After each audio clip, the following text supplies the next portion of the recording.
Hello guys, hello, hello. Ito, ang ganda. O, diba? Ayan. Diyan sila nag-aano ng, ewan ko anong sport yan, yung sinushoot-shoot. Yun. Alam nyo na siguro yun. Basta, wag lang kayo mag-isip ng kung ano ang sinushoot-shoot. Ito, ayan. Ayan. Alam mo kanina, nagkwento ako. Kaso lang, nagtaka ako bakit nag-block ang camera. Yun pala, hindi ko na i-record. Nagkwento ako ng talambuhay namin na, alam mo yung Kandari ang pamilya ko galing sa malaking pamilya at may place talaga kami na nandoon ang mga lupa ng aming mga kanunuan.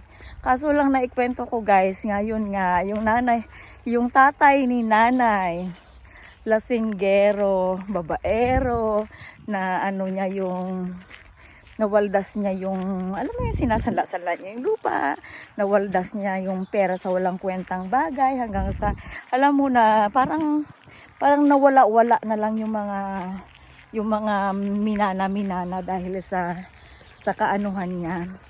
Ay, ganda ng kwento ko kanina, no? Ganda sana, kaso lang, ayun nga, maalaala mo kaya, tapos hindi naman pala na-record. Ayun. Malapit na kami sa city, guys. Si Tuyin kasi istorbo eh. Alam mo yung nagbibideo ka, nag-i-emote-emote ka about your family, kung paano mo ikwento yung totoong buhay mo. Tapos ka naman, may bilida, diba? Picturean ko daw siya. Ayun. Nag-record ako ng wala, guys. Walang nahita. Ayun. At alam mo yung Malumpati Spring? Ano yan? May mga ano dyan yung mga kandari. Diba? Kahit papano, may mga lupa talaga ang kandari dyan. At saka, malapit lang, medyo ay yung lupa ni nanay na minana, ano yun eh. Parang, siguro pag nag-walk ka, may 10 minutes ba walk. Basta malapit lang guys, sa Malumpati Spring. Yun yung minana ng nanay ko na natira na, ayun pinaghati-hatian mula sa mga ninuno. Alam mo sa totoo lang yung Kandari family, may kaya daw sabi ni Lola dati, may mga kaya. Yung basta may mga iba pang mga apelyido eh. Pereira ba yun? Yun. May mga kaya sa buhay. Ayun, si Lolo, hindi ko alam kung sino ang nauna na sa mga kandari-kandari. Basta yun nga guys. May place sa Kandari na tingnan mo, di ba? Picturean ko na naman daw siya. Anong kakalbuhin ko na to? Kaibigan ko eh. Alamin ko na to. Hindi ko alam, alam mo na susunog-sunog na ng branila to, pero sige pa rin siya na sige, gamay din telepo. Lewa dikla ito.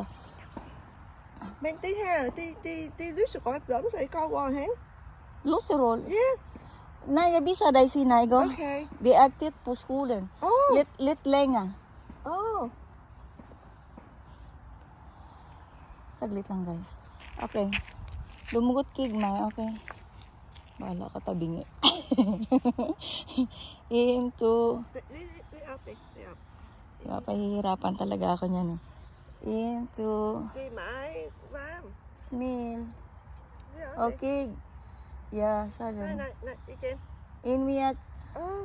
Reklamo mamaya kung bakit ang pangit niya daw sa picture. Sige ba? Inmiya. Okay. Yeah, saran. Yeah. Tapos, may lugar nga kami, yung sa Malumpati, may Kandari Place. Ayun kung saan, ayun, di ba? Yung mga lugar na yun, sabi ng nanay ko, halos daw kalabanan ay sa pamilya, sa old family. Kaya yun, dahil alam mo si nanay kasi yung tipong taong ano siya masinop siya sa gamit. Kapag mayroon siyang bagay, iniingatan niya yun. Tapos lumaki siya ng may sama ng loob sa tatay niya dahil nga gano'n nga si Lolo, babaero, yung naranasan nila ang hirap ng buhay dahil napaka-irresponsable niyang tatay, sabi ni nanay. Tapos ayun, yung winaldas niya lang ng winaldas. Si nanay at saka yung mga kapatid niya pumunta ng Maynila, alam mo yung nangamuhan, yung naging ito talaga si Tuyin.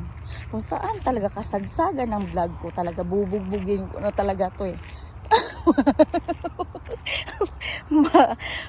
ano pa talaga ako, makakasuhan pa talaga ako dito sa ano to. O siya guys, bye na. Okay, next time na lang ulit. Bye-bye.